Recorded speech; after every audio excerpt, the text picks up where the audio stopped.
আল্লাহ পাক রব্বুল আলামিন কোরআনুল কারীমের সূরা কাফের 58 নম্বর আয়াতের ভিতরে तमाम পৃথিবীর মানুষকে সতর্ককরণ করেছেন। আল্লাহ বলেন, মা ইয়ালফিদু মিন কাউলিন ইল্লা লাদাইহি রাকীবুন আতীদ। এ পৃথিবীর মানুষ, তোমার মুখ থেকে যত শব্দ বের হবে, প্রত্যেকটা শব্দের উপরে তোমাকে তোমার রিপোর্ট তৈরি করার জন্য আমার রিপোর্টার তোমার পিছনে লাগায় দেওয়া আছে। সে কতজন কয়জন কিভাবে লেখে, এই সূরার আগের আয়াতে 17 নম্বর আয়াতে আল্লাহ তাআলা বলেন, ইয ইয়াতালাক্কাল মুতালাক্কিয়ানি আনিল ইয়ামিনি ওয়া আনিশ শিমালি কাঈদ। দুইজন আমার সঙ্গে লাগানোই আছে, একজন আমার ডান দিকে আর একজন আমার বাম দিকে।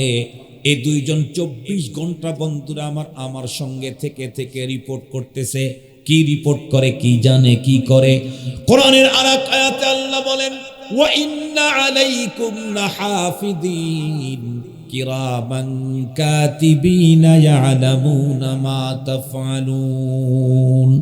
বাংলা একজন কবি বড় চমৎকার বলেছেন, কিরামান কাতিবিন, ফেরেশতা দুজন মানুষেরই সাথে থাকে সদা সর্বক্ষণ। পাপ পূর্ণ ভালো মন্দ যা করে বান্দায়, সবই তারা লিখে রাখে আমল নামায়। মুসলমান ভাইরা রে আমার, আমল নামার ভিতরে কি কি লেখে? কোরআনে হাকিমের ভিতরে আরেক আয়াতে আল্লাহ বলেন, ওয়াউদিআল কিতাবু ফাতারাল মুজরিমিনা মুশফিকিনা মিম্মা ফি ওয়া ইয়াকুলুনা ইয়া ওয়াইলাতানা মা লিহাযাল কিতাব লা ইউগাদিরু সাগীরাতান ওয়ালা কাবীরাতান ইল্লা আহসাহা। আমাদের মতো গাফেল মানুষ জীবনে হাজার কথা বলেছি, যেই কথাগুলা বন্ধুরা আমার নেকির পালায় জমা হয় না, যেগুলি আমার অপরাধের কাতারে জমা হয়েছে। এই জাতীয় কাজ আর কথাগুলা যখন বেশি দেখতে পাবে, সবগুলাই তো লিখে রাখছে, ও যখন খুলবে তখন দেখতে পাবে আর বলবে, ইয়া লাইতানা, হায় আফসোস, মা লিহাদাল কিতাব, এটা আবার কেমন কিতাব, লা ইউগাদিরু সাগীরাতান ওয়ালা কাবীরাতান ইল্লা আহসাহা। জীবনের বড় থেকে বড়, ছোট থেকে ছোট, ক্ষুদ্রাতি ক্ষুদ্র যেই কথাগুলি বলেছিলাম, একটা কথাও তো এখানে বাদ পড়ে নাই। মা ইয়ালফিদু মিন কাউলিন, এই আয়াতের তাফসীরের ভিতরে লিখেছে ইবনে কাসির তাফসীর, আপনারা খুলে দেখতে পারেন। এমন কি যাব, আসবো, খাচ্ছি, চলতেছি, বসতেছি, আসো যাও, এমন কি বেশি বন্ধুরা আমার জ্বরে আক্রান্ত হয়ে মানুষ যখন আহ আহ শব্দ বলতে থাকে, ব্যথার কারণে যখন উ উ শব্দ বলতে থাকে, পড়ে গেলে যখন ওমা বলতে থাকে, এই জাতীয় প্রত্যেকটা শব্দ আমার আপনার আমল নামার ভিতরে লিখে দেওয়া হবে। কতক্ষণ পর্যন্ত লিখতে থাকবে? হাদিসের কিতাবে আল্লাহর পয়গম্বর বর্ণনা করেন, ডান দিকের জন আমার নেকি লেখে, বাম দিকের জন বন্ধুরা আমার অপরাধের কর্মগুলা লিখতে থাকে। কতদিন জীবন চলে আমার, যতদিন। এরপরে আমার যখন মরণ এসে যাবে, দুইজন ফেরেশতা তাদের লেখা বইটাকে ক্লোজ করে দিবে। ক্লোজ করে কোথায় ফেলে দিবে? বলে না না, পরপারে আল্লাহ পাক আমার গলার ভিতরে বন্ধুরা আমার ওই কিতাবটাকে লটকায় দেওয়ার ব্যবস্থা করে দিবে। আল্লাহর কোরআনে আল্লাহ নিজেই বলেন, ওয়া কুল্লা ইনসানিন আলজামনাহু তাইরাহু ফি উনুকিহি ওয়া নুখরিজু লাহু ইয়াওমাল কিয়ামাতি কিতাবান ইয়ালকাহু মানশুরা। ইকরা কিতাবাক, ইকরা কিতাবাকা কাফা বিনাফসিকাল ইয়াওমা আলাইকা হাসিবা। সেই দিন প্রতিটি মানুষের আমল নামা তার গলদেশে ঝুলায় দেওয়া হবে। এক পর্যায়ে সে তার আমল নামা খোলা পাবে, দেখবে তখন কি কি লেখা আছে। একটা পর্যায়ে বলা হবে, ইকরা কিতাবাকা, তোমার জীবন বৃত্তান্ত তুমি নিজেই পড়ো। কাফা বিনাফসিকাল ইয়াওমা আলাইকা হাসিবা, তোমার বিচার তুমি করো, তোমার কৃতকর্মের কি সাজা হওয়া দরকার তুমি নিজেই বলো। কেন?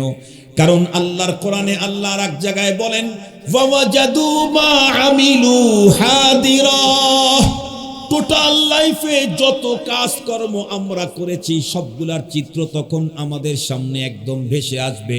শুধু ভেসে আসবে তা না, বরং কোরআনে কারীমের আরেক জায়গাতে আল্লাহ তাআলা বলেন ফাআম্মা মান,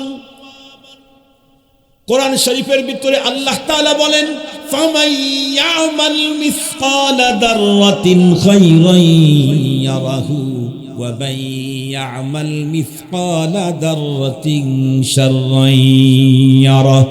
একদম অনুপরিমাণ, পরমাণু পরিমাণে, কিঞ্চিত পরিমাণে, জাররা পরিমাণে যত ভালো কাজ করেছি সেগুলি আমাকে পরপারে দেখানো হবে। যতটুকুন মন্দ কাজ, মন্দ কথা বলেছি সেগুলিও বন্ধুরা আমাকে দেখানো হবে। তার মানে আমার প্রত্যেকটা কৃতকর্মের ভিডিও ধারণ করতেছে আল্লাহ। আমার পিছনে যাদেরকে লাগিয়ে রেখেছেন বন্ধুরা আমার, তারা আমার ভিডিও ধারণ করতেছে। এই যে আমি এখন কথা বলতে দুই হাত নাড়াইতেছি, এক হাতের ভিতরে মোবাইল ফোন, এক পাশে আমার মন্ডল ভাই, আর একদিকে আমার আরেক ভাই। এই দৃশ্যগুলি আমরা পরপারে আমাদের আমলনামার ভিতরে দেখতে পাবো। সেই দিন শুধু দেখতে পাবো এমনটি না, একটা পর্যায়ে অবস্থা এমন হবে, ভালো কাজের কি পরিমাণে মজা, মন্দ কাজের কি পরিমাণে সাজা। হাসরের মাঠে যখন মানুষ প্রত্যেকে তার সাজার মজা যখন নিয়ে যেতে থাকবে, তখন তো আমি নিজেই দেখতে পাবো।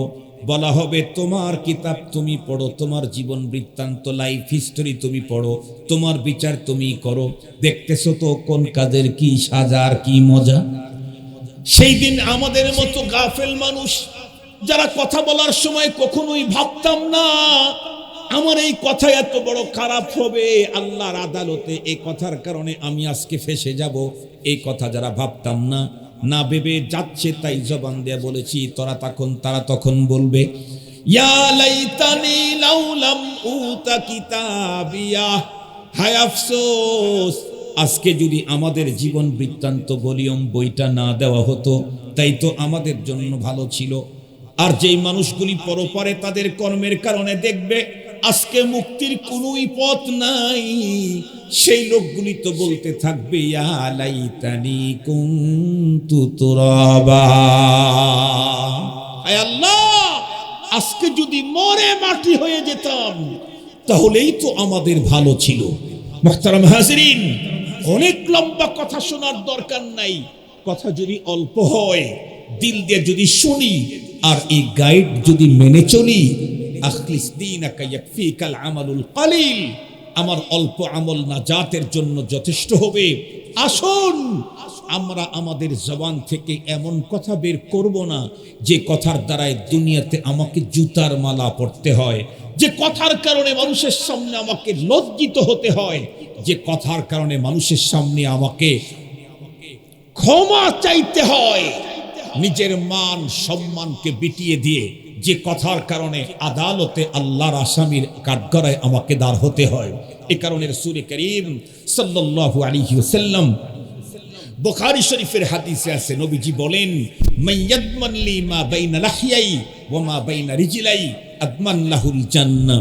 আমার উম্মত, তোমরা যদি তোমাদের বডির দুইটা অঙ্গের জামিন হও সেফটি দেওয়ার জন্য, কন্ট্রোলের জন্য, তাহলে আমি নবী মুহাম্মদুর রাসূলুল্লাহ সাল্লাল্লাহু আলাইহি ওয়াসাল্লাম তোমাকে আল্লাহর জান্নাতে ঢুকায়া দেওয়ার জামিন। এত আসতে বললেন। আমার স্ত্রীটা আমাকে জামিন হতে বলে নাই, আমার বাবারটারও জামিন হতে বলে নাই, আমার সন্তানের জামিন হতে বলে নাই, আমার মা মেয়েরটা জামিন হতে বলে নাই, আমারটার জামিন আমাকে হতে বলছে। বড় সহজ কাজ। অনেক লম্বা টাইম কথা বলবো না, কথা হবে অল্প টাইম, তবে গুরুত্বপূর্ণ কথা। একটু দিল দিয়ে মন দিয়ে ভালো করে শুনবেন তো ইনশাআল্লাহ। আগে শোনেন, পরে যদি মনে করেন যে কথাগুলো মানা দরকার মেনে নিন, আমল করেন। আর যদি মনে করেন না এইটা তো কোনো বিষয় না, তাহলে আমল না করেন। যেমন করবেন তেমন পাবেন, যেমন করবেন তেমন পাবেন। আমল করবেন ফলাফল পাবেন, আমল করবেন না ফলাফল পাবেন না। কামা তাদিনু তুদান। আজকে কোন সাবজেক্ট নিয়ে কথা বলবো আমি তো দিলে দিলে স্থির করেছি, রব্বুল আলামিনের গুরুত্বপূর্ণ একটা নেয়ামত নিয়ে আমার আজকের আলোচনা। আজকে যেই নেয়ামতটা নিয়ে আলোচনা করব তার নাম হচ্ছে জবান, কথা বলার যোগ্যতা, স্পিকিং পাওয়ার, কুওয়াতে তাকাল্লুম। এই জবান নিয়ে আজকে আমার আলোচনা। আমরা জানি প্রতিটি মুহূর্তেই আমরা রব্বুল আলামিনের অসংখ্য অগণিত নেয়ামতের বাড়িধারায় আমাদের জীবন চলে। একটা সেকেন্ড রব্বুল আলামিনের দয়া আমাদের উপরে বন্ধ হলে পৃথিবীর কোনো একজন মানুষ বেঁচে থাকার সুযোগ নাই, কেউ না। প্রতিটি সেকেন্ডেই রব্বুল আলামিনের দয়া আমার জন্য দরকার, আমার জীবনের জন্য দরকার। রব্বুল আলামিনের দয়া আমাদের উপরে কি পরিমাণ, এটা আমরা ভাষায় প্রকাশ করতে পারবো না। আল্লাহ পাক রব্বুল আলামিনের প্রচুর নেয়ামত আমাদের উপরে। আল্লাহ পাক কোরআনে হাকিমের ভিতরে স্পষ্ট বলেন, ওয়া ইন তাউদ্দু নি'মাতাল্লাহ লা তুহসুহা। তোমরা যদি আমার প্রোডাক্ট গুনতে চাও, আমার নেয়ামত, জিন্দেগিতে কশিনকালে গুণে শেষ করতে পারবো না। নেয়ামতগুলি যেহেতু আল্লাহ পাকের পক্ষ থেকে, এ কারণে কোনোটাকে ছোট বলার কোনো সুযোগ নেই। রব্বুল আলামিনের পক্ষ থেকে নেয়ামত, সেটি আবার ছোট হয় কেমনে? প্রত্যেকটাই বড়, তবে বড়র ভিতরে আবার শ্রেণীবিন্যাস আছে। আল আহম ফাল আহম, কোনোটার চাইতে কোনোটা আরো বড়, তার চাইতে আরো বড়। কোরআনে হাকিম আল্লাহ নিজেই বলেন, ওয়া ফাদ্দালনা বা'দাহুম আলা বা'দ। একটার চাইতে আরেকটার মর্যাদা অনেক অনেক অনেক বেশি। এর ভিতরে আমি আজকে এক বড় নেয়ামত নিয়ে আলোচনা করব, সেটি হলো আমাদের জবান, কথা বলার যোগ্যতা। যেই নেয়ামত যদি আমি না পাইতাম, তাহলে এই চেয়ারে বসার সুযোগ আমার ছিল না। আমাকে আল্লাহ পাক যতটুকু ইলম দিয়েছেন, এর চাইতে যদি 1 কোটি গুণে বেশি মালুমাত আমাকে আল্লাহ দান করতেন, কিন্তু কথা বলার যোগ্যতা যদি আমার না থাকতো, তাহলে এই চেয়ার আমার জন্য মানাইতো না। তাহলে কুওয়াতে তাকাল্লুম এমনই এক মালিকের দেওয়া মহান নেয়ামত, যেই নেয়ামতের মাধ্যমে আমি আজকে এই চেয়ারে বসার মতো সুযোগ পেয়েছি। আমরা প্রত্যেকেই জানি, প্রতিটি মানুষ তার অন্তরের ভাব প্রকাশের জন্য কি লাগে? জবান লাগে। যেই মানুষ কথা বলতে পারে না, ও নিজের মনের ভাব আরেকজন পর্যন্ত প্রকাশ করতে পারে না। এটা যে কত বড় দামি নেয়ামত, এটা প্রকৃত অর্থে বোঝে হলো ওই লোকটা যে দীর্ঘদিন পর্যন্ত কথা বলার যোগ্যতা পেয়েছিল। আল্লাহ ইয়াযু বিল্লাহ, আল্লাহর কাছে পানাহ চাই, পরবর্তীতে প্যারালাইসিস অথবা অন্য কোনো রোগে আক্রান্ত হওয়ার কারণে তার স্পিকিং পাওয়ার সিস হয়ে গেল, এখন আর কথা বলতে পারে না। এই লোক বোঝে কথা বলার যোগ্যতা কত বড় দামি নেয়ামত। আমি আমার নিজের চোখে এই জাতীয় লোকের কাছে গিয়ে দেখেছি, যেই লোক সব ঠিকঠাক আছে কিন্তু কথা বলতে পারে না। যে কোনো মানুষ তার কাছে গেলেই সে শুধু কেঁদে দেয়। এমনকি কোনো একজন রিলেটিভ, কাছের মানুষ, যাকে উনি 15 বছর হয় দেখেন না, দীর্ঘ প্রতীক্ষার পর 15 বছর পর সেই মনের মানুষটা তার কাছে এসেছে। এখন তো আনন্দে উৎফুল্ল হওয়ার কথা ছিল, কিন্তু সে তখন আরো বেশি কান্নায় ভেঙে পড়ে। কেন? 15 বছরের ভিতরের জমানো আবেগ তাকে শেয়ার করবে, সেই যোগ্যতাটা তার কাছে নেই। এ কারণে তার মনের আবেগ ব্যথা অনেক অনেক অনেক বেশি। মুহতারাম হাজিরিন, যেহেতু স্বল্প সময়ে কথা শেষ করব, এজন্য একটু ভালো করে কথাগুলি বুঝবেন। তাহলে কথা বলার যোগ্যতা কত বড় নেয়ামত, আমরা আলহামদুলিল্লাহ কিছুটা হলে বুঝতে পেরেছি। একদিক থেকে কথা বলার যোগ্যতাটাই বড় নেয়ামত। আমি কারোর সাথে আমার দুঃখ শেয়ার করতে চাইলেও কথা বলতে হবে, কারোর সাথে আমি আমার সুখ আনন্দকে প্রকাশ করতে চাইলেও কথা বলতে হবে। যে ব্যক্তি কথা বলতে পারে না, সে তার দুঃখ আরেকজনের কাছে শেয়ার করতে পারে না, সে তার মনের আনন্দও আরেকজনের কাছে ব্যক্ত করতে পারে না। একদিক থেকে তো কথা বলার যোগ্যতাটাই বড় নেয়ামত। এরপরে গভীরভাবে যদি তাকান তাহলে দেখবেন এই বড় নেয়ামতের সাথে মুনসালিক করেছেন, লাগিয়ে রেখেছেন আরো দামি দামি জিনিস। কেমন? আমরা প্রত্যেকেই জানি কুল কায়নাতকে আল্লাহ পাক তৈরি করেছেন দুইটা উদ্দেশ্য নিয়ে। জিন ইনসানকে তৈরি করেছেন তার ইবাদতের জন্য। আল্লাহ পাক বলেন, ওয়ামা খালাকতুল জিন্না ওয়াল ইনসা ইল্লা লিয়াবুদুন মা খালাকতুল জিন্না ওয়াল ইনসা বখা নিস্তে মকসুদ জুজ ইবাদত আজজাহা। শুধুই ইবাদতের জন্য জিন ইনসান তৈরি করেছেন, আর কুল কায়নাতকে তৈরি করেছেন জিন ইনসানের খেদমতের জন্য। সুবহানাল্লাহ বলবেন কি? আল্লাহ পাকের কোরআন আল্লাহ পাক ঘোষণা দেন, হুয়াল্লাযী খালাকা লাকুম মা ফিল আরদি জামিআ। তিনি ওই সত্তা যিনি তোমাদের কল্যাণে আসমান জমিনের সবকিছু তৈরি করেছেন। এ আসমান জমিন গ্রহ নক্ষত্র, এ গাছপালা তরুলতা যা দেখি সবগুলি আমাদের কল্যাণে আল্লাহ পাক তৈরি করেছেন। এমনকি আসমানটাকেও আমাদের জন্য সাজিয়েছেন। আমরা প্রত্যেকে জানি আসমান হলো সাতটা। সাত আসমানের ভিতরে সবচাইতে দামি আসমান হলো যে আসমানের উপরে আল্লাহর আরশ। কিন্তু ডেকোরেশন করেছেন আল্লাহ তাআলা এই আসমানকে। কেন? কারণ এই আসমানের নিচে মানুষ বাস করে, এই জন্য এই আসমানটাকে আল্লাহ তাআলা ডেকোরেশন করেছেন। কোরআন শরীফে আল্লাহ তাআলা বলেন, ওয়ালাকাদ যায়্যানাস সামাআদ দুনিয়া বিজিনাতিনিল কাওয়াকিব। নক্ষত্ররাজি, চন্দ্র, সূর্য, গ্যালাক্সি দিয়ে আমি দুনিয়ার আসমানকে সাজিয়েছি। আলহামদুলিল্লাহ বলবেন।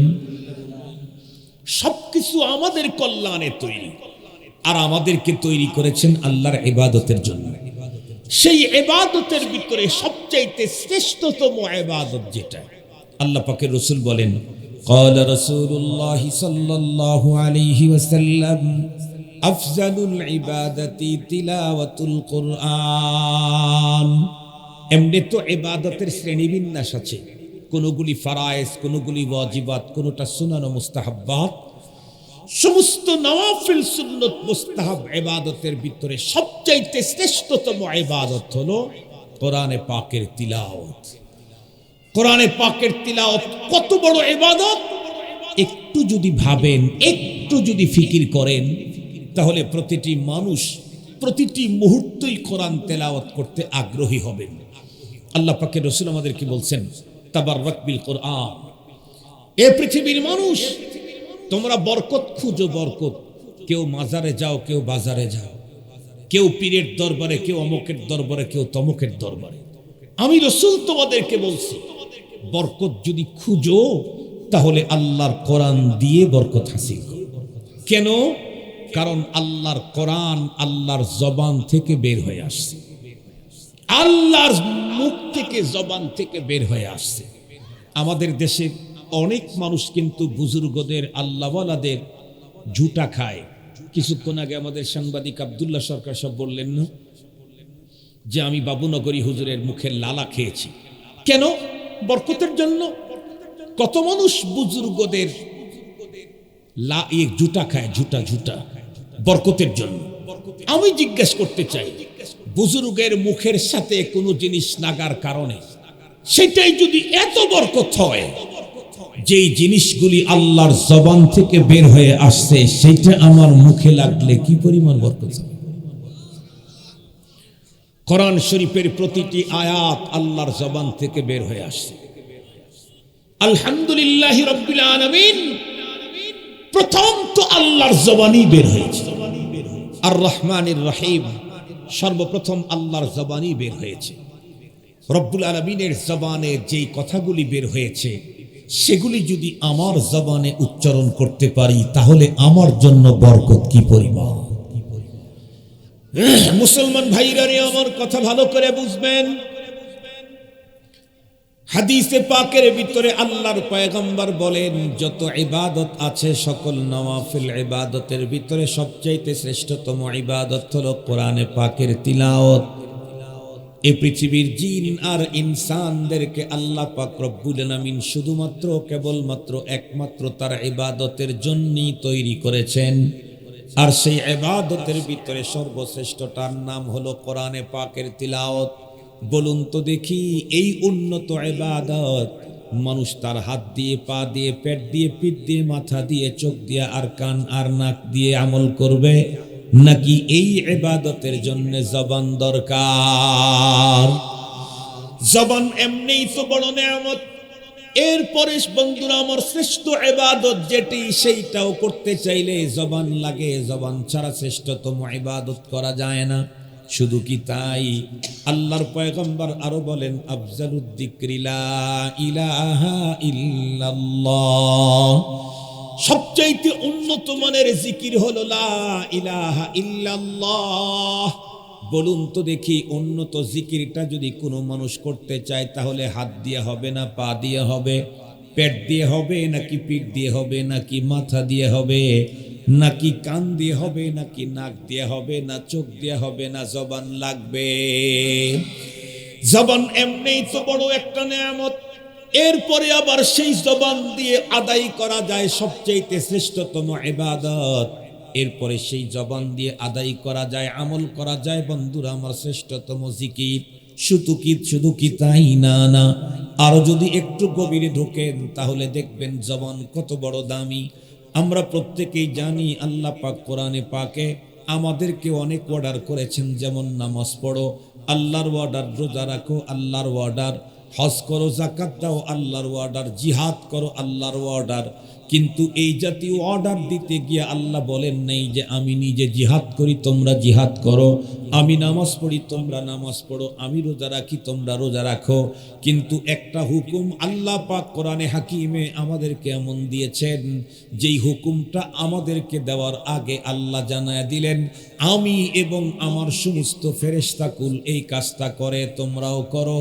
বলুন তো দেখি, অন্য হুকুমের তুলনায় এই হুকুমের গুরুত্ব কম হবে নাকি বেশি হবে?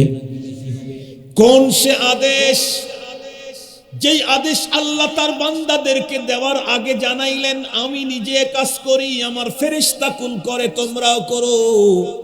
তাহলে আল্লাহর কোরআনের দিকে তাকাইলেই আমরা জানতে পারি, আল্লাহ বলেন, ইন্নাল্লাহা ওয়া মালাইকাতাহু ইউসাল্লুনা আলান নবী, নিঃসন্দেহে আল্লাহ এবং ফেরেশতাকুল তার রাসূলের উপরে বন্ধুরা আমার দরুদ পড়ে, মানে সালাত পাঠায়। সালাত আরবি শব্দ, আল্লাহর দিকে নিসবত হইলে একটা অর্থ হয়, ফেরেশতা দিকে নিসবত করলে আর একটা অর্থ হয়, বান্দার দিকে নিসবত করলে ভিন্ন অর্থ হয়, পশু পাখির দিকে নিসবত করলে ভিন্ন অর্থ হয়। সেই অর্থগুলি আমি বলতে চাই না, তবে রব্বুল আলামিন তো বললেন, নিঃসন্দেহে আল্লাহ এবং ফেরেশতা মণ্ডলী মুহাম্মাদুর রাসূলুল্লাহর উপরে সালাত পাঠায়। ইয়া আইয়ুহাল্লাযীনা আমানু সাল্লু আলাইহি ওয়া সাল্লিমু তাসলিমা। ও ঈমানদার, তোমরাও আল্লাহর রাসূলের উপরে সালাত আর সালাম পৌঁছাও। তাহলে বন্ধুরা আমার জিজ্ঞাসা করতে চাই, এমন আমল যে আমলটা স্বয়ং রব্বুল আলামিন নিজে করেন, ফেরেশতাকুল সবাই করে, সেই আমলটাও যদি আমি আপনি করতে চাই, দরুদ শরীফের আমল, এটা কি হাত পা দিয়ে হবে নাকি জবান ছাড়া হয় না? এটাও জবান লাগবে। বুঝেন জবানের দাম কমতেছে না বাড়তেছে? আর একটু জোরে বলেন। শুধু এতটুকুনি নয়, এই যে আমরা বড় কষ্ট করে গভীর রাত পর্যন্ত আরামের ঘুম হারাম করে ধুলার আসনের ভিতরে বসে আছি, আমাদের অনেকের বাসার ভিতরে দামি দামি খাট পালং আছে, নিচে উন্নত রকমের বন্ধুরা আমার জাজিম বিছানো আছে, অথবা বন্ধুরা আমার আরো উন্নত মানের কমফোর্ট লাগানো আছে। কারো বন্ধুরা আমার বাসার ভিতরে একটা বেডশিটের দাম 2-4-5 হাজার টাকা বিছানো আছে। সবগুলিকে ছেড়ে দিয়ে গভীর রাত পর্যন্ত ক্লান্ত পরিশ্রান্ত বডি নিয়ে বন্ধুরা আমার ধুলার আসনের ভিতরে বসে রইলাম। কেন? কারণ আমাদের প্রত্যেকের মূল টার্গেট কিন্তু একটা, বক্তার টার্গেটও ওইটা, আয়োজকদের টার্গেটও ওইটা, শ্রোতামণ্ডলীর টার্গেটও ওইটা, অতিথিবৃন্দির টার্গেটও হলো ওইটা। সেটা হলো কি, আমরা প্রত্যেকেই পরপারের জীবনে আল্লাহ পাকের জান্নাতে যেতে চাই। সবাই জান্নাতের লোভে, জান্নাতের আশায়, জান্নাতের আকাঙ্ক্ষায়। হুজুররাও কষ্ট করে মাদ্রাসা পরিচালনা করেন, মাহফিলের ইন্তজাম করেছেন, সব শেষে জান্নাত চায়। আপনারা কষ্ট করে অর্জন করে টাকা এখানে দিয়ে যাচ্ছেন, সব শেষে জান্নাত চান। আমরা এই যে গাধার মতো কষ্ট করে আসছি, আমাদের অনেক মানুষ বলে বক্তাদের কি মজা, কি দামি গাড়ি নিয়ে ঘরে আসলো, আধা ঘন্টা ওয়াজ করলো, কত টাকা নিয়ে চলে গেল। মুহতারাম হাজিরিন, কাইসার ক্ষেত দূরের থেকে ঘনই দেখা যায়। ঠিক বললাম না? ঠিক বললাম? কাইসার ক্ষেত দূরের থেকে কি দেখা যায়? ঘন দেখা যায়। ছোটবেলার কথা মনে পড়েন, ছোটবেলার কথা একটু মনে করেন। চাপ যখন দিছে পেটের মধ্যে, চিন্তা করলো কই যাবো কই যাবো, দেখ কাইসার ক্ষেত। চিন্তা করলো ওখানে গেলে আর কেউ দেখবে না। যায়া মাত্র কাপড় উঠাইছে, যেদিকে তাকায় সেদিকেই সদরঘাট। কথা বলেন না কেন? যেদিকে তাকায় সেদিকেই সদরঘাট। তার মানে ফাঁকের থেকে দেখা গেল কি গণ, ভিতরে এসে দেখতেছি ইন্নালিল্লাহ, কোন জায়গায় কাপড় উঠাইলাম। ইন্নালিল্লাহ। কাইসার ক্ষেত দূরের থেকে ঘনই দেখা যায়। মানুষ তো শুধুই দেখে হুজুর 1 ঘন্টা ওয়াজ করলো, কত হাদিয়া পেল। 1 ঘন্টা ওয়াজের জন্য হুজুর কয় ঘন্টা সফর করে আসলো, সেটা কেউ হিসাব করলো না। সিরাজগঞ্জ থেকে সুনামগঞ্জে যাইতে 12 ঘন্টা, 13 ঘন্টা, 14 ঘন্টাও লাগে নরমালি যদি যাওয়া যায়, প্রাইভেট নিয়েও। 14-12 ঘন্টা সফর করে গিয়ে আবার 12 ঘন্টা সফর করে আসছে, 24 ঘন্টা সফর করে 1 ঘন্টা ওয়াজ। মানুষ শুধু 1 ঘন্টা ওয়াজেরই হিসাব করলো, আর 24 ঘন্টা ফাও। বিশ্বাস করবেন কি, আপনারা অনেকে রাত্রের খাবার খেয়েছেন, আমি কিন্তু রাত্রের খাবার খাইনি। জানি না নসিবে আছে কিনা, বিশ্বাস করবেন না। কোন দিন দুপুরের খাবার নসিবে হয় না। পকেট ভর্তি টাকা আছে, রাস্তার পাশে পাশে রকমারি উন্নত মানের চাইনিজ, বাংলা, জার্মান, জাপান সব রকমের হোটেলও আছে। ডাকতেও থাকে, আসেন স্যার স্যার স্যার স্যার আসেন, হুজুর এলেও স্যার বলে। কথা বলেন? কিন্তু বসে যে 2 মুঠ খাবার খাবো এই টাইমটা নাই। আমি যেই টাইমে আসছি ওখান থেকে যদি আর 1 ঘন্টা পরে আসতাম, আপনাদেরকে পাইতাম কি? মাইগালা কি পাইতাম? তাহলে বুঝেন আমাদের 1 ঘন্টা টাইমের কত দাম, আধা ঘন্টা টাইমের কত দাম। আর যদি আধা ঘন্টাও পরে আসতাম, শ্রোতা অর্ধেক শেষ হয়ে যেত। আধা ঘন্টা টাইমের কত দাম। মুহতারাম হাজিরিন, অনেক কষ্ট। এত কষ্ট কেন করি? ওই যে সব শেষে আল্লাহর জান্নাত চাই। মনে আছে কি আপনাদের? সব শেষে কি চাই? আল্লাহর জান্নাত চাই। সব শেষে আল্লাহর জান্নাত চাই। তবে পৃথিবীর কোন মানুষ যদি জান্নাতি হতে চায়, আল্লাহ পাক একটা অপশন দিয়েছেন কোরআনে হাকিমের সূরাতুল কারিয়া। আল্লাহ পাক রব্বুল আলামিন বলেন, ওয়া আম্মা মান সাকুলাত মাওয়াজিনুহু ফাহুয়া ফি ঈশাতির রাদিয়াহ। এই ঈমানদার, তুমি যদি একটা কন্ডিশন অর্জন করতে পারো তাহলে তুমি জান্নাতে যাবে। সেটি কি? পরপারে মিজানের পালায় যদি তোমার নেকির পালাটা ওজনী হয় তাহলেই তোমার জন্য জান্নাত। আমরা এখানে আসছি মূলত মিজানের নেকির পালাকে ভারী করবার জন্যই তো। কিন্তু বন্ধুরা আমার, খুব ভালো করে বুঝবেন, বুখারী শরীফের সর্বশেষ হাদিসের ভিতরে আল্লাহর পয়গম্বর, বড় চমৎকার হাদিস, আল্লাহর পয়গম্বরের উল্লেখ করা হয়েছে বুখারী শরীফের শেষে। قال رسول الله صلى الله عليه وسلم কালিমাতান, আল্লাহর পয়গম্বর বলেন 2টা কালিমা, হাবিবাতান ইলার রহমান, আল্লাহর কাছে বড় প্রিয়, খফিফাতান আলাল লিসান, জবানে উচ্চারণ করতে বড় সহজ, কিন্তু মিজানের পালায় যখন তুলে দিবে, সাকিলাতান ফিল মিজান, জীবনে যত ইবাদত তুমি করেছো এই কালিমা 2টার চাইতে ওজনী কোনো ইবাদত তোমার জীবনে আর হয় না। ওজন হবে মিজানের পালায় মাত্র দুইটা কালিমার। সেই দুইটা কালিমার একটা হলো সুবহানাল্লাহি ওয়া বিহামদিহি, আর একটা হলো সুবহানাল্লাহিল আযীম। আমরা একটু কয়েকবার কালিমা দুইটা উচ্চারণ করে আল্লাহর প্রিয় হতে চাই। আমার সঙ্গে পড়েন সুবহানাল্লাহি ওয়া বিহামদিহি সুবহানাল্লাহিল আযীম।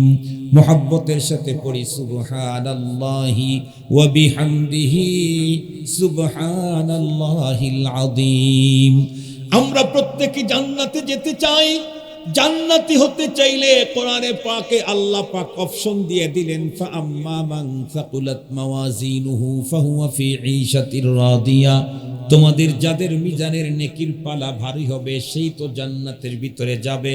সেই মিজানের পালা সবচেয়ে বেশি ওজন হবে যেই ইবাদত সুবহানাল্লাহি ওয়া বিহামদিহি সুবহানাল্লাহিল আযীম। বলুন তো দেখি, এত বড় দামি ইবাদতটা মানুষের হাত পা দিয়ে হয়, পেট পিট দিয়ে হয়, নাকি জবান দিয়ে? এতক্ষণ পর্যন্ত আলোচনা করে কি বুঝাইলাম?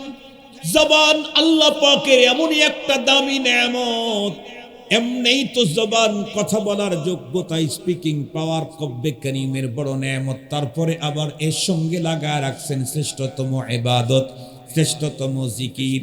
ওই ইবাদত, যেই ইবাদত বন্ধুরা আমার, যেই কাজটা আল্লাহ করেন সেই কাজটা আমি করতে চাইলে বন্ধুরা আমার হাত পা পেট পিট দিয়ে হয় না, তখনও জবান লাগে, তার নাম দরুদ। এরপরে মিজানের পালায় সবচাইতে বেশি ওজন হবে যেই আমলটার, সেই আমলটাও বন্ধুরা আমার লিসানি আমল, জবানের আমল।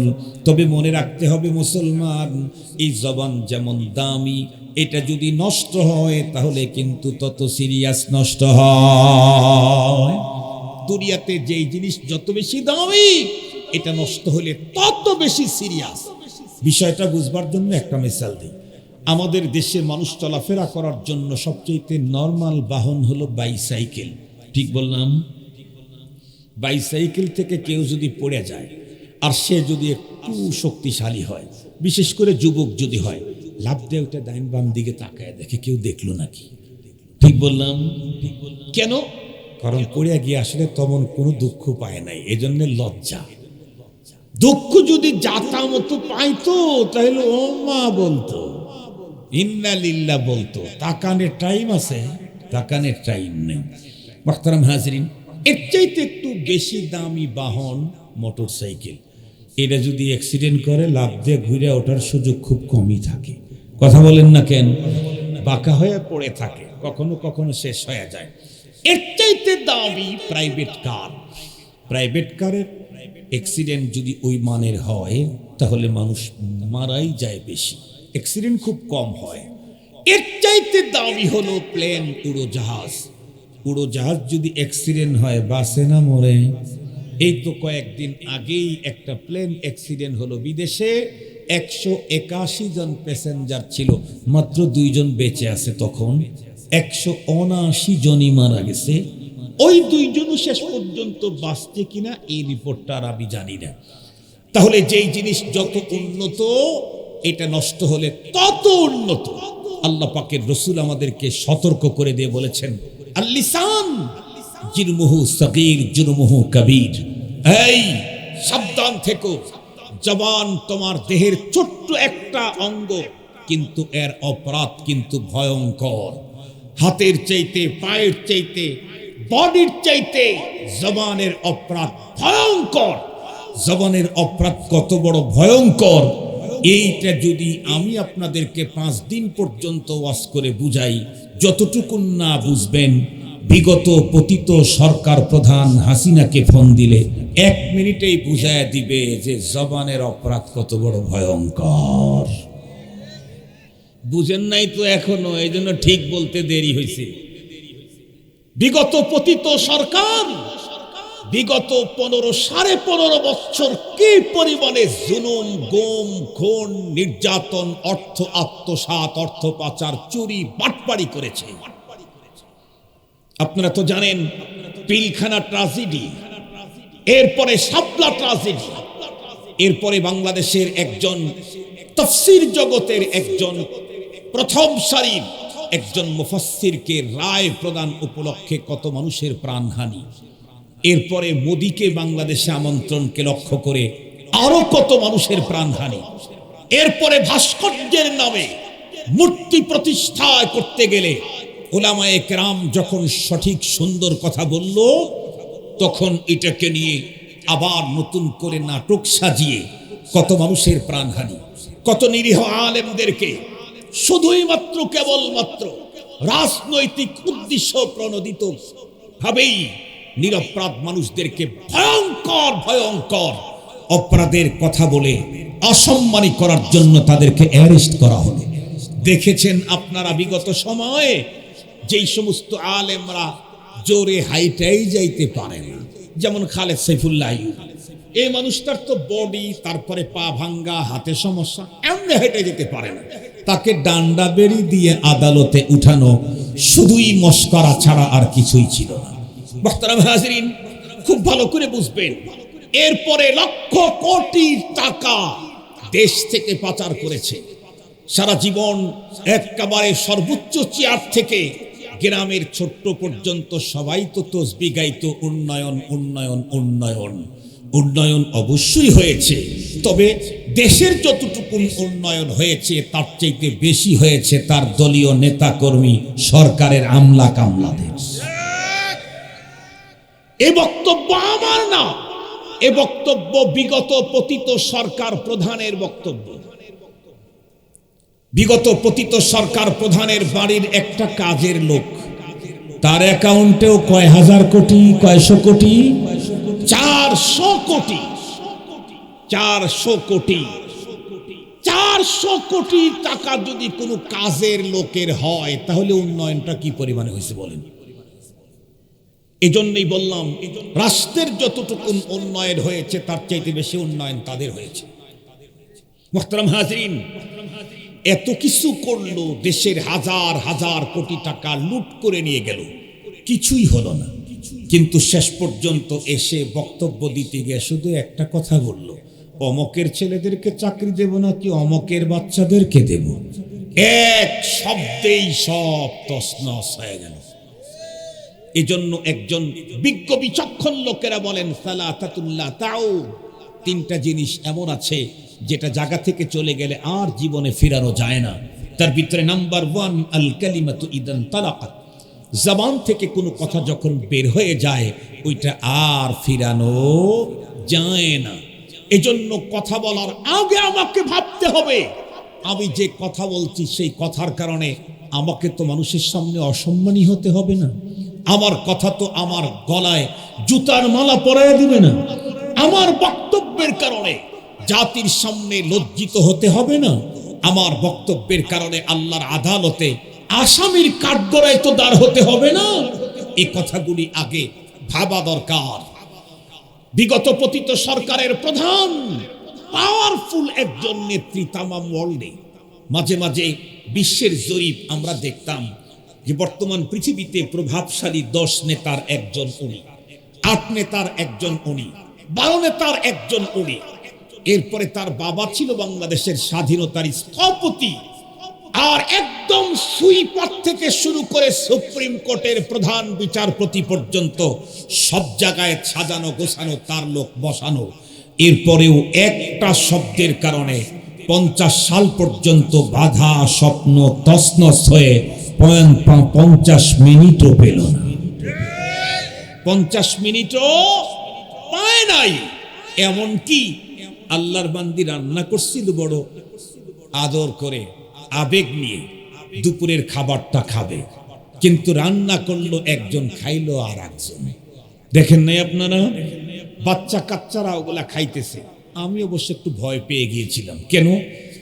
যদি যাওয়ার সময় যদি মনে মনে ভেবে থাকে আমি রান্না করলাম, আমারে খাইতে দিলি না, তোরা খাবি তো মরবি, দিয়ে গেলাম খানিক, এজন্য ভয় পাইতেছিলাম। না জানি বাচ্চারা তো খাচ্ছে, আবার পরে মরে টরে যায় নাকি। পরে দেখলাম না, কিছু দিয়ে যাওয়ার টাইমও পায় নাই। কথা বলেন, কিছু দিয়ে যাওয়ার টাইমও। তাদের দুঃখ দুর্দশার এই চিত্রগুলি তুলে ধরে আমি আপনি মজা নিলে তো হবে না, এখান থেকে সবক নিতে হবে। সবক কি? ওনার মতো পাওয়ারফুল। মাত্র একটা শব্দ মুখ থেকে বের হওয়ার কারণে যদি তার সকল সারা জীবনের স্বপ্ন তছনছ হয়ে যায়, আমার তো কোনো পাওয়ারই নাই, আমার মুখ থেকে শব্দ বের হলে ওই জাতীয় আমার ঘটনা কি ঘটবে? এই জন্য মুসলমান ভাই খুব ভালো করে বুঝবেন, লম্বা কথা নয়। আল্লাহ পাক রব্বুল আলামিন কোরআনুল কারীমের সূরা কাফের 58 নম্বর আয়াতের ভিতরে तमाम পৃথিবীর মানুষকে সতর্ককরণ করেছেন। আল্লাহ বলেন, মা ইয়ালফিদু মিন কাউলিন ইল্লা লাদাইহি রাকীবুন আতীদ। এ পৃথিবীর মানুষ, তোমার মুখ থেকে যত শব্দ বের হবে, প্রত্যেকটা শব্দের উপরে তোমাকে তোমার রিপোর্ট তৈরি করার জন্য আমার রিপোর্টার তোমার পিছনে লাগায় দেওয়া আছে। সে কতজন কয়জন কিভাবে লেখে, এই সূরার আগের আয়াতে 17 নম্বর আয়াতে আল্লাহ তাআলা বলেন, ইয ইয়াতালাক্কাল মুতালাক্কিয়ানি আনিল ইয়ামিনি ওয়া আনিশ শিমালি কাঈদ। দুইজন আমার সঙ্গে লাগানোই আছে, একজন আমার ডান দিকে আর একজন আমার বাম দিকে। এই দুইজন 24 ঘন্টা বন্ধুরা আমার সঙ্গে থেকে থেকে রিপোর্ট করতেছে। কি রিপোর্ট করে, কি জানে, কি করে? কোরআনের আরেক আয়াতে আল্লাহ বলেন, ওয়া ইন্না আলাইকুম লাহাফিদিন কিরামান কাতিবিনা ইয়ালামুনা মা তাফআলুন। বাংলা একজন কবি বড় চমৎকার বলেছেন, কিরামান কাতিবিন, ফেরেশতা দুজন মানুষেরই সাথে থাকে সদা সর্বক্ষণ। পাপ পূর্ণ ভালো মন্দ যা করে বান্দায়, সবই তারা লিখে রাখে আমল নামায়।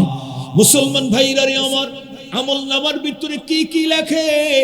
কোরআনে হাকিমের ভিতরে আরেক আয়াতে আল্লাহ বলেন, ওয়াউদিআল কিতাবু ফাতারাল মুজরিমিনা মুশফিকিনা মিম্মা ফি ওয়া ইয়াকুলুনা ইয়া ওয়াইলাতানা মা লিহাযাল কিতাব লা ইউগাদিরু সাগীরাতাও ওয়ালা কাবীরাতান ইল্লা আহসাহা। আমাদের মতো গাফেল মানুষ জীবনে হাজার কথা বলেছি, যেই কথাগুলা বন্ধুরা আমার নেকির পালায় জমা হয় নাই, যেগুলি আমার অপরাধের কাতারে জমা হয়েছে। এই জাতীয় কাজ আর কথাগুলা যখন বেশি দেখতে পাবে, সবগুলাই তো লিখে রাখছে, ও যখন খুলবে তখন দেখতে পাবে আর বলবে, ইয়া লাইতানা, হায় আফসোস, মা লিহাদাল কিতাব, এটা আবার কেমন কিতাব, লা ইউগাদিরু সাগীরাতাও ওয়ালা কাবীরাতান ইল্লা আহসাহা। জীবনের বড় থেকে বড়, ছোট থেকে ছোট, ক্ষুদ্রাতি ক্ষুদ্র যেই কথাগুলি বলেছিলাম, একটা কথাও তো এখানে বাদ পড়ে নাই। মা ইয়ালফিদু মিন কাউলিন, এই আয়াতের তাফসীরের ভিতরে লিখেছে ইবনে কাসির তাফসীর, আপনারা খুলে দেখতে পারেন। এমন কি যাব, আসবো, খাচ্ছি, চলতেছি, বসতেছি, আসো যাও, এমন কি বেশি বন্ধুরা আমার জ্বরে আক্রান্ত হয়ে মানুষ যখন আহ আ শব্দ বলতে থাকে, ব্যথার কারণে যখন উ উ শব্দ বলতে থাকে, পড়ে গেলে যখন ওমা বলতে থাকে, এই জাতীয় প্রত্যেকটা শব্দ আমার আপনার আমল নামার ভিতরে লিখে দেওয়া হবে। কতক্ষণ পর্যন্ত লিখতে থাকবে? হাদিসের কিতাবে আল্লাহর পয়গম্বর বর্ণনা করেন, ডান দিকের জন আমার নেকি লেখে, বাম দিকের জন বন্ধুরা আমার অপরাধের কর্মগুলা লিখতে থাকে। কতদিন জীবন চলে আমার, যতদিন। এরপরে আমার যখন মরণ এসে যাবে, দুইজন ফেরেশতা তাদের লেখা বইটাকে ক্লোজ করে দিবে। ক্লোজ করে কোথায় ফেলে দিবে? বলে না না, পরপারে আল্লাহ পাক আমার গলার ভিতরে বন্ধুরা আমার ওই কিতাবটাকে লটকায় দেওয়ার ব্যবস্থা করে দিবে। আল্লাহর কোরআনে আল্লাহ নিজেই বলেন, ওয়া কুল্লা ইনসানিন আলজামনাহু তাইরাহু ফি উনুকিহি ওয়া নুখরিজু লাহু ইয়াওমাল কিয়ামাতি কিতাবান ইয়ালকাহু মানশুরা। ইকরা কিতাবাক, ইকরা কিতাবাকা কাফা বিনাফসিকাল ইয়াওমা আলাইকা হাসিবা। সেই দিন প্রতিটি মানুষের আমল নামা তার গলদেশে ঝুলায় দেওয়া হবে। এক পর্যায়ে সে তার আমল নামা খোলা পাবে, দেখবে তখন কি কি লেখা আছে।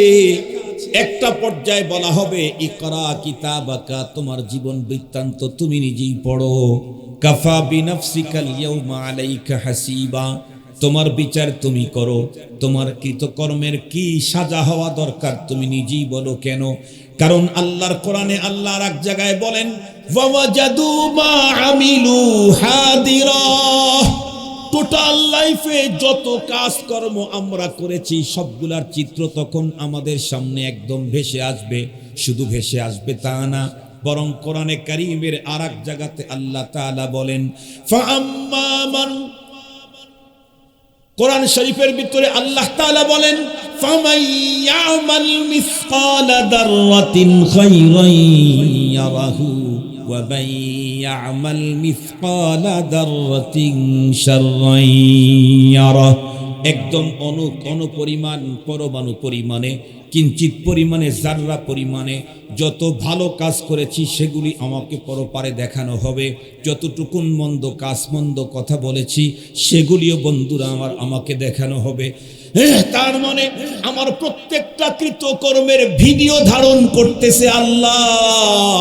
আমার পিছনে যাদেরকে লাগিয়ে রেখেছেন বন্ধুরা আমার, তারা আমার ভিডিও ধারণ করতেছে।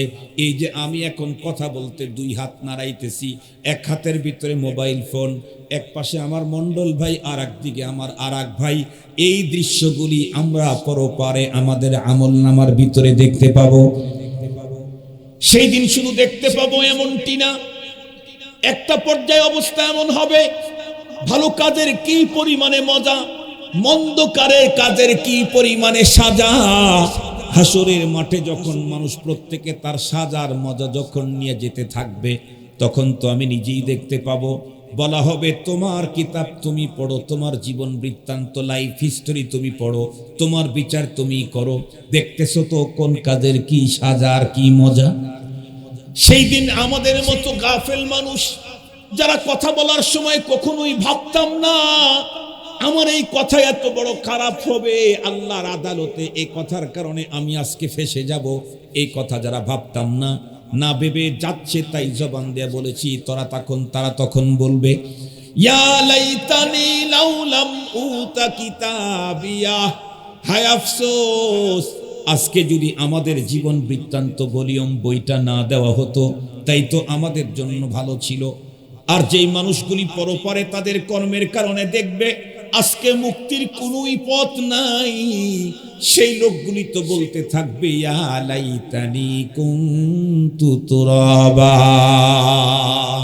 আয় আল্লাহ আজকে যদি মরে মাটি হয়ে যেতাম তাহলেই তো আমাদের ভালো ছিল। মুহতারাম হাজিরিন, অনেক লম্বা কথা শোনার দরকার নাই, কথা যদি অল্প হয় দিল দিয়ে যদি শুনি আর এই গাইড যদি মেনে চলি, আখলিস দীনাকা ইয়াকফিকাল আমালুল কালিল, আমার অল্প আমল নাজাতের জন্য যথেষ্ট হবে। আসুন আমরা আমাদের জবান থেকে এমন কথা বের করব না যে কথার দ্বারাই দুনিয়াতে আমাকে জুতার মালা পড়তে হয়, যে কথার কারণে মানুষের সামনে আমাকে লজ্জিত হতে হয়, যে কথার কারণে মানুষের সামনে আমাকে ক্ষমা চাইতে হয়, নিজের মান সম্মানকে বিটিয়ে দিয়ে যে কথার কারণে আদালতে আল্লাহর আসামির কাঠগড়ায় আমাকে দাঁড় হতে হয়। এ কারণে রাসূল করিম সাল্লাল্লাহু আলাইহি ওয়াসাল্লাম বুখারী শরীফের হাদিসে আছে, নবীজি বলেন মাইয়াদমান লি মা বাইনা লাহিয়াই ওয়া মা বাইনা রিজলাই আদমান লাহুল জান্নাহ। আমার উম্মত তোমরা যদি তোমাদের বডির দুইটা অঙ্গের জামিন হও সেফটি দেওয়ার জন্য, কন্ট্রোলের জন্য, তাহলে আমি নবী মুহাম্মদুর রাসূলুল্লাহ সাল্লাল্লাহু আলাইহি ওয়াসাল্লাম তোমাকে আল্লাহর জান্নাতে ঢুকায় দেওয়ার জামিন। এত আসতে বললেন। আমার স্ত্রীটা আমাকে জামিন হতে বলে নাই, আমার বাবারটারও জামিন হতে বলে নাই, আমার সন্তানের জামিন হতে বলে নাই, আমার মা মেয়েরটা জামিন হতে বলে নাই, আমারটার জামিন আমাকে হতে বলছে। বড় সহজ কাজ, মাত্র দুইটা অঙ্গ, একটা হলো মা বাইনা লাহিয়াই, তুমি তোমার জবান কন্ট্রোলের জামিন হও, যা ইচ্ছে তাই বলো না, যা খুশি তাই বলো না। সহিহ হাদিসের বর্ণনা এসেছে দুনিয়াতে মানুষ এমন কিছু কথা বলেছে যে ভাবে নাই যে এই কথার দ্বারা আর কি হবে, কিন্তু এই কথাটা এতই আল্লাহ পাকের কাছে প্রিয় হয়েছে যে এই কথার নেকি বাড়তে বাড়তে পরপারে এত বড় উপঢৌকন পেয়ে এসেছে, অবাক হয়ে যাবে। আবার এমন কথা বলেছে সে ভাবে নাই যে কথাটার এত রিঅ্যাকশন হবে, কিন্তু সেই কথা আল্লাহ পাকের কাছে সিরিয়াসলি লেগে গেছে। এটা এমন ভাবে রিঅ্যাক্টেড করেছে, আল্লাহ এটা বাড়তে বাড়তে বাড়তে বাড়তে এর অপরাধ এর কারণে ভয়ঙ্কর অবস্থা তৈরি হবে আখিরাতে, মানুষ ভাবতেই পারে নাই। এজন্য আসুন, যদি বেশি কথা বলতে ইচ্ছে করে লা ইলাহা ইল্লাল্লাহ বলেন, যদি বেশি কথা বলতে ইচ্ছে করে সুবহানাল্লাহি ওয়া বিহামদিহি সুবহানাল্লাহিল আযীম বলেন, যদি আরো বলতে ইচ্ছে করে তাহলে আপনি হাল আতাকা হাদিসুল গাশিয়া ওয়ুজুহু ইয়াওমা ইদিন খাশিয়া আমিলাতুন নাসিবা তাসলা নারান হামিয়া তুসকা মিন আইনিন আনিয়া লাইসা লাহুম তুআমুন ইল্লা মিন দারি লা ইউসমিনু ওয়া লা ইউগনি মিন জু' ওয়ুজুহু ইয়াওমা ইদিন নাঈমা লিসাইহা রাদিয়া ফি জান্নাতিন আলিয়া লা তাসমাউ ফিহা লাগিয়া। পড়তে থাকেন, এটা জানেন না তো পড়েন আলহামদুলিল্লাহি রাব্বিল আলামিন আর রহমানির রহিম মালিক ইয়াউমিদ্দিন। কেন? এই শব্দগুলি স্বয়ং আল্লাহর জবান থেকে বের হয়ে আসছে, ওটা যদি আমার জবানে লাগাইতে পারি তাহলে আমার কপাল খুলে গেল। কার জবান থেকে বের হয়েছে? আবার জোরে বলেন কুল হুয়াল্লাহু আহাদ কার জবান থেকে বের হয়েছে? আমি যদি আমার জবানে উচ্চারণ করতে পারি তাহলে আমার কপাল খুলে গেল। আমি মাঠে ময়দানে কাজ করব, জবান দিয়ে কোরআনে পাকের তেলাওয়াত করব। আমি রিকশা চালাবো, গাড়ি চালাবো, প্রাইভেট কার ড্রাইভিং করব, জবান দিয়ে আল্লাহ পাকের শ্রেষ্ঠ জিকির লা ইলাহা ইল্লাল্লাহ করতে থাকবো। আমি রান্না করব, দরুদ শরীফের শ্রেষ্ঠ আমলটাই আমি করতে থাকবো। আমি কৃষক ধান কাটবো, ধান মাড়াবো, জবান দিয়ে কোরআনে পাকের জিকির আমি তেলাওয়াত আমি করতে থাকবো। সুবহানাল্লাহি ওয়া বিহামদিহি সুবহানাল্লাহিল আযীম আমি পড়তে থাকবো। তাহলে আমার প্রতিটা কথা মিজানের পালায় যখন উঠানো হবে, সবচাইতে বড় ওজনই হবে আমার এই সুবহানাল্লাহি ওয়া বিহামদিহি সুবহানাল্লাহিল আযীম এই আমলটা। বলেন তো দেখি, কাজগুলি কি করা যায়? এই কাজগুলি কি করা যায় না করতেই হবে? করা যায় না করতেই হবে? করতেই হবে। কেন? আমার মৃত্যু আমার সামনে, আমার কবর আমার সামনে, আমার হাসর আমার সামনে, আল্লাহর সামনে দাঁড়ানো আমার সামনে, আমার জবাবদিহি আমার সামনে, আল্লাহর আদালত আমার সামনে, আমার বিচার আমার সামনে, পুলসিরাত আমার সামনে, হাউজে কাউসার আমার সামনে, সবই তো সামনে আমার। একটাও তো আমি অতিক্রম করি নাই। এই জায়গাগুলা পাড়ি দিতে এই পুঁজিগুলি আমার জন্য বড় সহায়ক। কথা বলেন, এই জায়গাতে সুবিধাজনক অবস্থা তৈরি করতে এই জিনিসগুলি আমার জন্য অনেক বেশি দরকার। এজন্য আমি আপনাদের প্রত্যেককে করজোরে অনুরোধ করব, ভাই খবরদার জবান কন্ট্রোল, জবান কন্ট্রোল। আর একটা হলো মা বাইনারি জিলাই লজ্জাস্থান কন্ট্রোল। যদি জবান কন্ট্রোল করতে পারি, লজ্জাস্থানকেও যদি কন্ট্রোল করতে পারি, মুহাম্মদুর রাসূলুল্লাহ সাল্লাল্লাহু আলাইহি ওয়াসাল্লাম বলেছেন, আমি তোমাকে জান্নাতে নিয়ে যাওয়ার জন্য জামিন হয়ে গেলাম। এদেশের পিপি যদি আদালতে গেলেন, পিপি যদি বলে আপনার জামিন হবে, টাকা 2 লাখ নিয়ে আসেন, তাহলে কিন্তু লোকটা খুব খুশি। কেন? পিপি যেহেতু বলছে জামিন হবে, তাহলে আর জজ ব্যারিস্টার তার কথার বাইরে ফয়সালা দিতে পারবে না। পিপি বলছে জামিন হবে, আমার জামিন কেউ ঠেকাইতে পারবে না। দুনিয়ার আদালতে কেউ পিপি, কেউ পিপি। আল্লাহর আদালতের পিপি কে? মুহাম্মদুর রাসূলুল্লাহ সাল্লাল্লাহু আলাইহি ওয়াসাল্লাম। বলেন, আল্লাহর আদালতের পিপি কে? মুহাম্মদুর রাসূলুল্লাহ সাল্লাল্লাহু আলাইহি ওয়াসাল্লাম 1 নম্বর পিপি। এরপর সমস্ত নবীগণ 1 নম্বরের পিপি। দ্বিতীয় নম্বরের পিপি হলো উলামায়ে কেরাম। এটা মোল্লার কথা না, আল্লাহর কথা। আল্লাহ তার রাসূলকে দিয়ে বলাইছেন, ইয়াশফাউ ইয়াউমাল কিয়ামাতি আল আম্বিয়া ওয়াল উলামা সুম্মা শুহাদা। এই কারণে আমরা ইনশাআল্লাহ আমাদের জবানটাকে খুব কন্ট্রোল করব, হেফাজত করব। পারবো তো ইনশাআল্লাহ? জবান দিয়ে আফজালুল জিকির কালিমা পড়ব, জবান দিয়ে আফজালে তেলাওয়াত কোরআন শরীফ, আফজালুল ইবাদত কোরআন তেলাওয়াত করব, জবান দিয়ে দুরূদ শরীফের মতো দামি আমল করব, জবান দিয়ে সুবহানাল্লাহি ওয়া বিহামদিহি সুবহানাল্লাহিল আযীম। এক কথা, ওই কথা বলবো যে কথা আমার মিজানের পালাতে নেকির পালায় উঠানো হয়, সেই কাজগুলি আমরা করব। আল্লাহ আমাদেরকে তৌফিক দান করুন। আর একটু জোরে বলবেন কি আমিন। আপনারা খুব দোয়া করবেন। আল্লাহর কোন দ্বীনের প্রতিষ্ঠান আল্লাহ তাআলা কখনো বন্ধ করেন না যদি তিনটা কাজ চালু থাকে। এক নম্বর, মানুষ যে সম্পদটা দেয় এই সম্পদ যদি তসরুপ না হয়, নষ্ট না হয়, আমানতদারির সাথে যদি এটা ঠিক মতো ব্যয় হয়। দুই নম্বর, মানুষের যে সন্তান এখানে পাঠানো হয়েছে এই সন্তানদের যদি আমানতদারি হয়, তাদের সাথেও যদি খারাপ আচরণ অথবা তাদের জীবন যদি নষ্ট করা না হয়। তিন নম্বর হলো তালিম আর তরবিয়তের প্রতি যদি সজাগ দৃষ্টি থাকে, তাহলে এই মাদ্রাসা জীবনে কোনো দিন ঠেকবে না। हकीमुल उम्मत अशरफ अली थानवी रहमतुल्लाह अलैह बोलें, तीन चीज अगर किसी मदरसा में माली तंगी की शिकायत हो को तीन चीज के एहतमाम करे, मैं जमानत देता हूँ माली तंगी रफा हो जाएगी। कोई करके देख ले। উনি বলেন কোন মাদ্রাসায় অর্থ সংকট হলে তিনটা কাজ করো, আমি জামানত দিচ্ছি জীবনে অর্থ সংকট থাকবে না। বিশ্বাস না হয় চেক করে দেখো। এক নম্বর হলো তাসহিহে কোরআন, কোরআন বিশুদ্ধ তেলাওয়াতের ব্যবস্থা করতে হবে। আমাদের গ্রাম দেশের মাদ্রাসার কমিটির লোক কি বলে, আরে অত সহিমুখী লাগবে না, হুজুর কোনটা কম দামের সেটা নিয়ে এসে দেন। কম দামের হুজুর দিয়ে তো ভালো দামের পড়া হবে না। ৫,০০০ টাকা যদি দেন, ৬,০০০ টাকা দেন, তাই লস। ওর চেয়ে ১৫,০০০ টাকা দিয়ে স্ট্যান্ডার্ড মানের ওস্তাদ নিয়ে আসেন।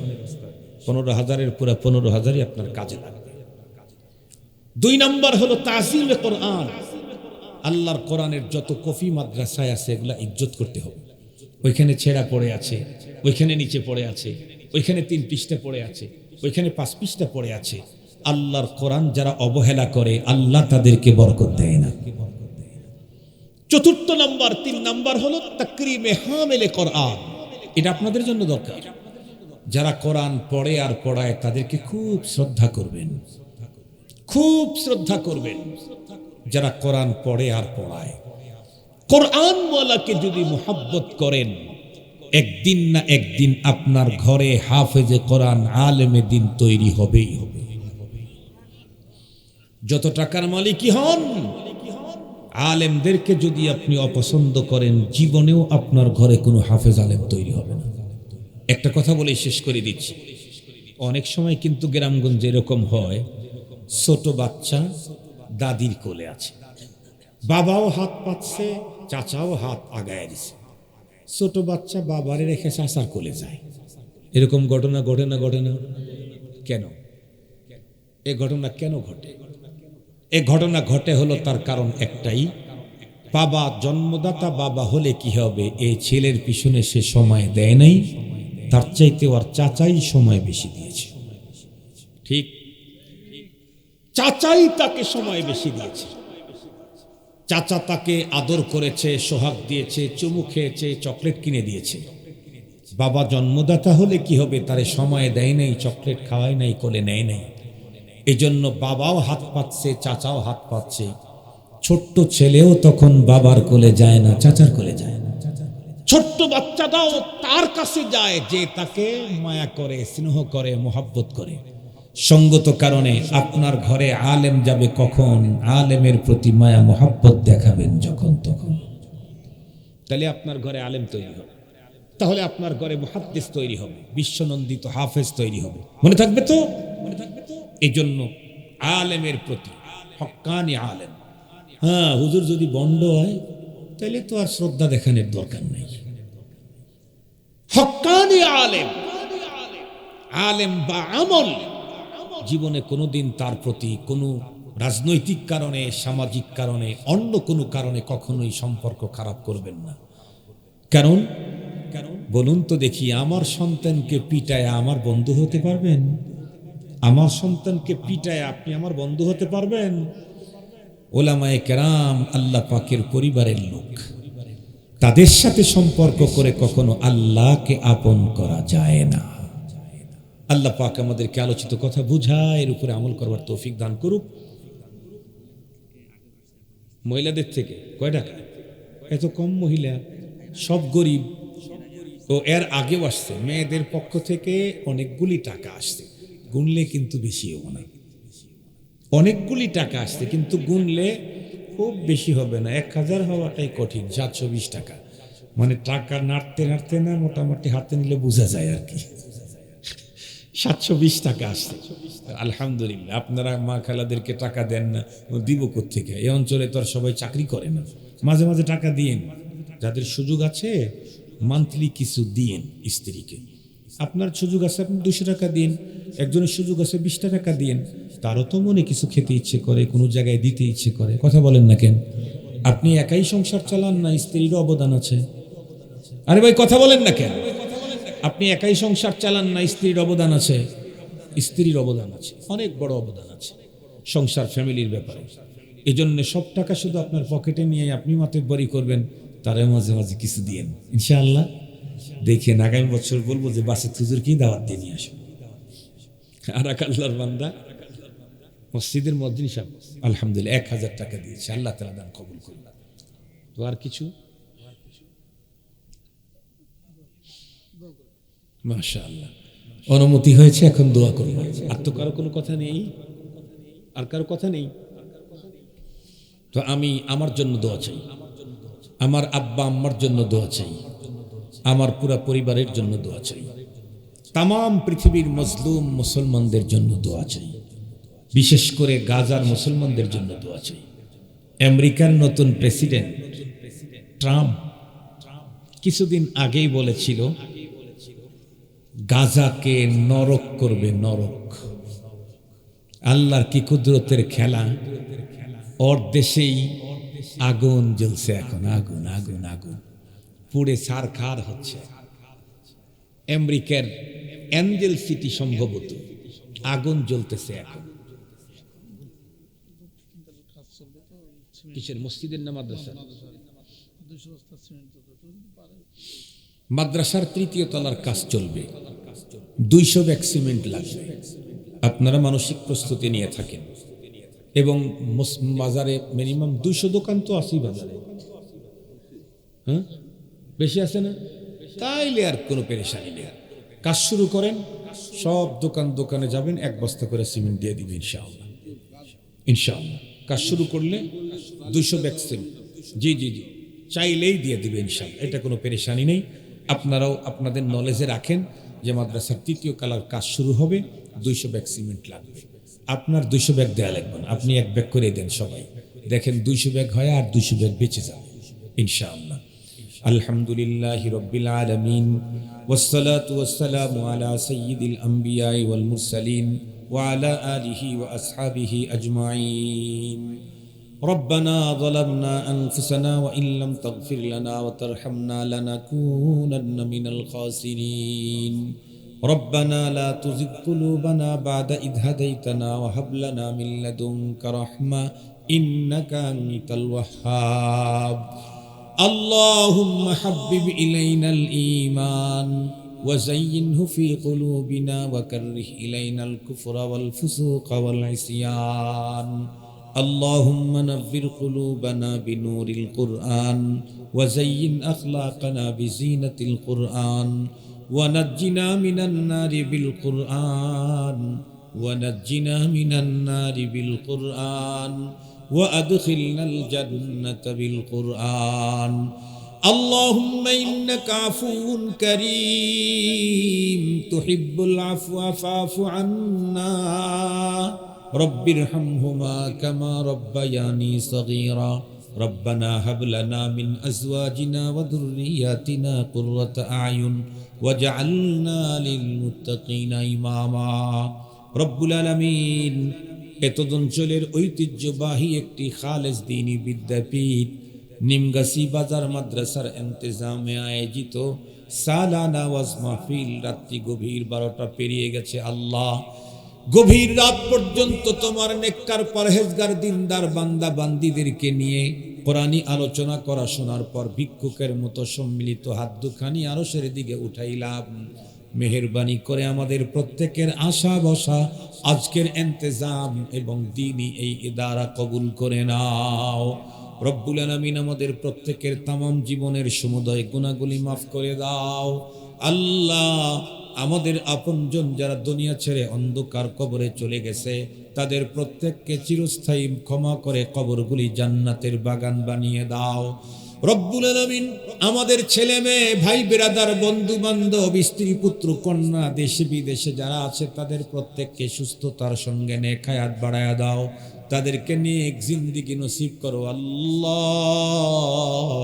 তাদের প্রত্যেককে দুনিয়ার সমস্ত ঝামেলা থেকে মুক্ত করো। বদ্দিনী লাদিনী উরিয়ানির সাইলাব থেকে রক্ষা করো আল্লাহ। রব্বুল আলামিন তোমার কুদরতের পায়ে জড়া ধরে বলি আল্লাহ, জানি না কার অন্তরের ভিতরে কোন ব্যথা বেদনা আছে দূর করে দাও।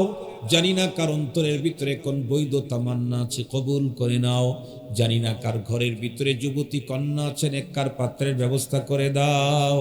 জানি না মালিক তোমার কোন বান্দা বান্দি ঋণে জড়ে গেছে তাদের প্রত্যেককে তুমি দ্রুত ঋণ থেকে মুক্তি দিয়ে দাও রব্বুল আলামিন। জানি না কার ঘরের ভিতরে অসুস্থ বাবা মা বেডের সঙ্গে পড়ে আছে, আল্লাহ সুস্থতার সঙ্গে নেক হায়াত বাড়ায়া দাও।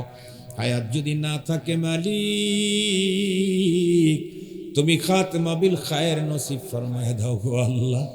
আল্লাহ, আমাদের যাদের বাবা মা দুনিয়ায় নাই তাদের পিতা মাতার কবরটাকে তুমি জান্নাতের বাগান বানায়া দাও রব্বুল আলামিন। মেহেরবান আল্লাহ, গভীর রাত পর্যন্ত আলোচনায় একটা জিনিস তো বুঝতে পেরেছি, তোমার দেওয়া মহান নেয়ামত জবান, এই জবানটাকে সঠিক কাজে ব্যবহার করবার তৌফিক দিয়া দাও। জবানের অপরাধের কারণে দুনিয়াতেও বেইজ্জতি হইতে চাই না, পরপারেও তোমার আসামির কাঠগড়ায় দাঁড়াইতে চাই না। আল্লাহ, আমাদের প্রত্যেকের জবান আল্লাহ লজ্জাস্থানকে কন্ট্রোল করবার তৌফিক দিয়া দাও রব্বুল আলামিন। মাদ্রাসার প্রতিষ্ঠা লগ্ন থেকে অদ্যবধি যত মানুষ দান খায়রাত করেছে আল্লাহ কবুল করে নাও। এখনো যারা দান করলো আগামী দিনে করার জন্য প্রতিশ্রুতি দিল তাদের প্রত্যেকের দান কবুল করে দুনিয়া আখিরাতে নেয়ামল বদল দিয়ে দাও রব্বুল আলামিন। গভীর রাত্রে ভিক্ষুকের মতো হাত উত্তোলন করেছি আল্লাহ, তামাম পৃথিবীর মজলুম মুসলমানদেরকে রক্ষা করো, বিশেষ করে ফিলিস্তিনের গাজার মুসলমানদেরকে মদত করো, কাশ্মীরের মুসলমানদেরকে রক্ষা করো আল্লাহ। আমাদের পার্শ্ববর্তী এলাকা আল্লাহ রাষ্ট্রের মুসলমান মাঝে মাঝেই আক্রান্ত হয়ে তাদেরকে তুমি হেফাজত করো রব্বুল আলামিন। গভীর রাত পর্যন্ত যারা জান্নাতের এরিয়া ছাড়ে নাই তাদের প্রত্যেককে দাওয়াত দিয়ে তোমার খানায় কাবার মেহমান হিসাবে কবুল করে নাও রব্বুল আলামিন। রাত্রে ঘুমের ঘরে জীবনে কত কিছু স্বপ্ন যোগে দেখলাম, আমাদের প্রত্যেককে তোমার পেয়ারা হাবিবের নুরানি চেহারাখানা স্বপ্ন যোগে দেখায়া দাও। वो दिन खुदा करे के मदीना को जाए हम, वो दिन खुदा करे के मदीना को जाए हम, खाके दर रसूल का सुरमा लगाए हम, खाके दर रसूल का सुरमा लगाए हम। আল্লাহ, আমাদের সঙ্গে দোয়ার খনি মা বোনেরা হাত উত্তোলন করেছেন, তাদের প্রত্যেকের মনের বৈধ তামান্না কবুল করে নেন, তাদের দাম্পত্য জীবনের ভিতরে শান্তি দান করেন, সন্তানদেরকে পিতামাতার বাধ্য বানায়া দেন, তাদেরকে নেক চরিত্রবতী বানায়া আয়েশা সিদ্দিকা খাদিজাতুল কুবরার সঙ্গে হাসর করায়া দিয়েন। সুবহান রাব্বিকা রাব্বিল ইজ্জাতি আম্মা ইয়াসিফুন।